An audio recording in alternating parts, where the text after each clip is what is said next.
নমস্কার বন্ধুরা, বিন্দাস পায়েল ভিলেজ ফুড চ্যানেলে আপনাদেরকে অনেক অনেক স্বাগত জানাই। দেখুন, আমি চলে এসেছি আবার একটি নতুন রেসিপি নিয়ে। আমি বানাবো আজকে এঁচোড়ের তরকারি। দেখুন, আমি গ্যাস জ্বালিয়ে কড়াই বসিয়ে ওতে জল দিয়েছি। এবার আমি ওর মধ্যে এঁচোড়গুলো, কেটে রাখা এঁচোড়গুলো দিয়ে দেবো। দিয়ে আমি এঁচোড়গুলোকে একটু সেদ্ধ করে নেব, 80% মতো সেদ্ধ করে নেব।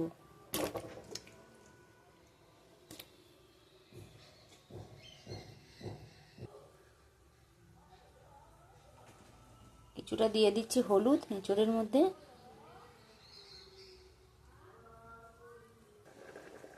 আর দেখুন, নিয়েছি এখানে এঁচোড়ের তরকারির জন্য নিয়েছি পেঁয়াজ কুচি, টমেটো, আদা রসুন আর কাঁচা লঙ্কা।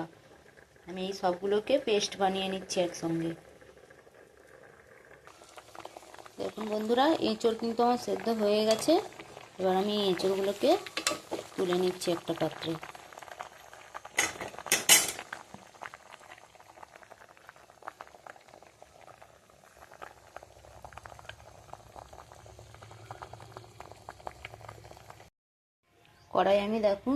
কড়াই কিন্তু আমি আবার ধুয়ে বসিয়ে দিয়েছি গরম করতে।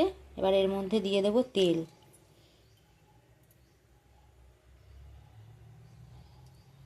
এবার এর মধ্যে যে আমি আলুগুলো কেটে রেখেছিলাম ডুমো ডুমো করে, সেই আলুগুলো ভেজে নেব। তেলটা গরম হোক, ওর মধ্যে আলু দিয়ে আলুগুলো একটু ভালোভাবে সময় দিয়ে একটু ভেজে নেব।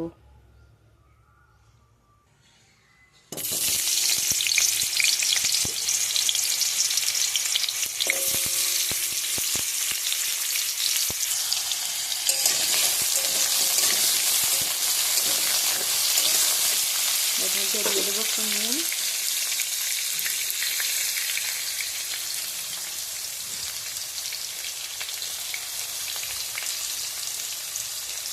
সামান্য একটু নুন দিয়ে দিলাম। এবার এইভাবে নেড়ে একটু লাল লাল করে ভেজে তুলব। এখন আলুগুলো 50% মতো সেদ্ধ হয়ে গেছে। নতুন আলু তো বেশি সময় লাগবে না। এই আলুগুলো তুলে নিয়ে আমি এর মধ্যে এঁচোড়গুলো যেগুলো সেদ্ধ করে রেখেছিলাম সেগুলোও নেড়ে নেব। এঁচোড়গুলো একইভাবে একটু নেড়ে নেব। ওপর থেকে একটু নুন দিয়ে দিচ্ছি।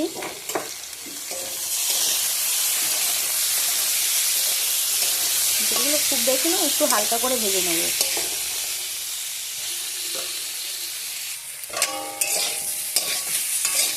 দেখুন, ঠিক এইরকমভাবে ভেজে নিয়েছি একটু। এবার আমি এঁচোড়গুলো নামিয়ে নেব। আমি খুব সহজ উপায়ে আপনাদেরকে বানিয়ে দেখাবো যে কীভাবে খুব সহজভাবে এঁচোড় বানানো যায়। বেশি মশলাও লাগবে না, কম মশলাতেই খেতে সুন্দর হবে। দেখুন, ওই কড়ার মধ্যেই আমি দিয়ে দিচ্ছি আরও কিছুটা তেল।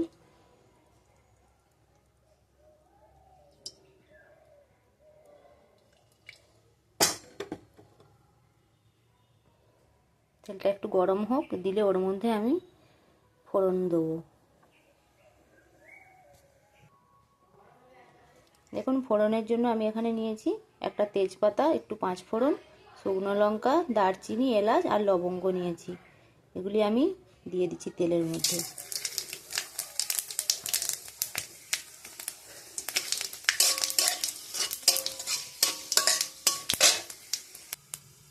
ফোড়ন থেকে সুন্দর একটা গন্ধ বেরিয়ে গেছে। এবার আমি ওর মধ্যে সব বেটে রাখা মশলাগুলো দিয়ে দিচ্ছি।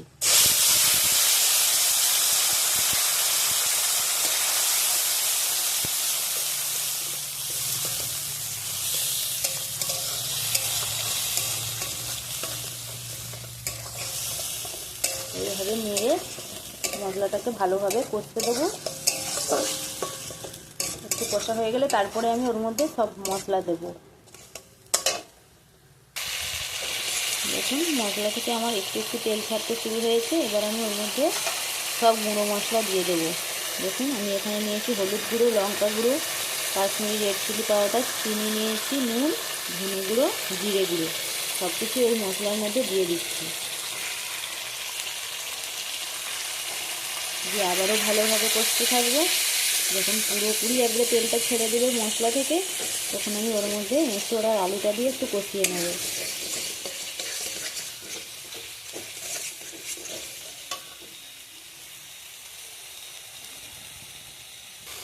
দেখুন মশলা থেকে তেল কিন্তু ছেড়ে দিয়েছে। এবার এর মধ্যে আমি আলু আর যে নেড়ে রেখেছিলাম এঁচোড়, সেগুলো দিয়ে দিচ্ছি এর মধ্যে।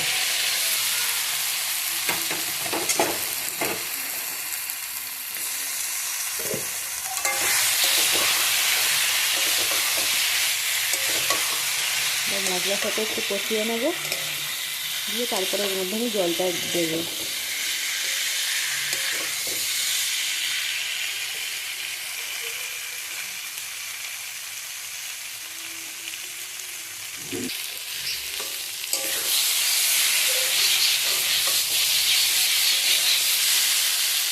এখন কিন্তু কষানো হয়ে গেছে, আর একটু কষাবো। তারপরে এর মধ্যে আমি দিয়ে দেবো গরম জল।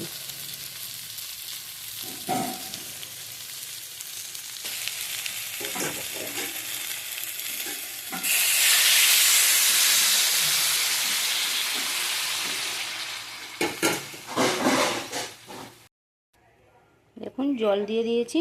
এবার আমি এটিকে চাপা দিয়ে 10 মিনিটের মতো সেদ্ধ করে নেব। তারপরে উপর দিয়ে গরম মশলা ছড়িয়ে দেব। এখন 10 মিনিট হয়ে গেছে।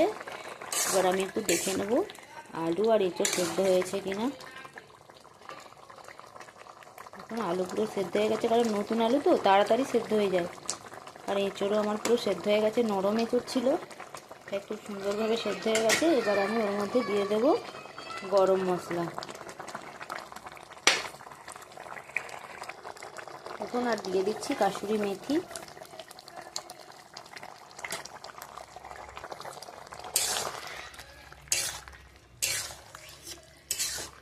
আপনারাও এইভাবে বানাবেন, আশা করি আপনাদের ভালো লাগবে। আর শেষে আমি দিয়ে দেবো সামান্য একটু ঘি। আর এঁচোড় এইভাবে রান্না করলে মাংসের স্বাদকেও ভুলিয়ে দেবে। আপনারাও এইভাবে বাড়িতে বানাবেন।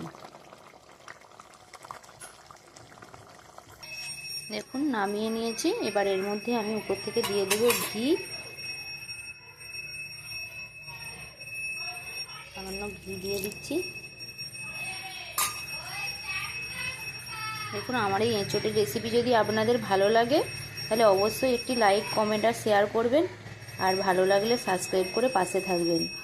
আর আমার পরবর্তী ভিডিও দেখার জন্য আপনাদের কাছে অনেক অনুরোধ রইল। ধন্যবাদ আমার এই ভিডিও দেখার জন্য।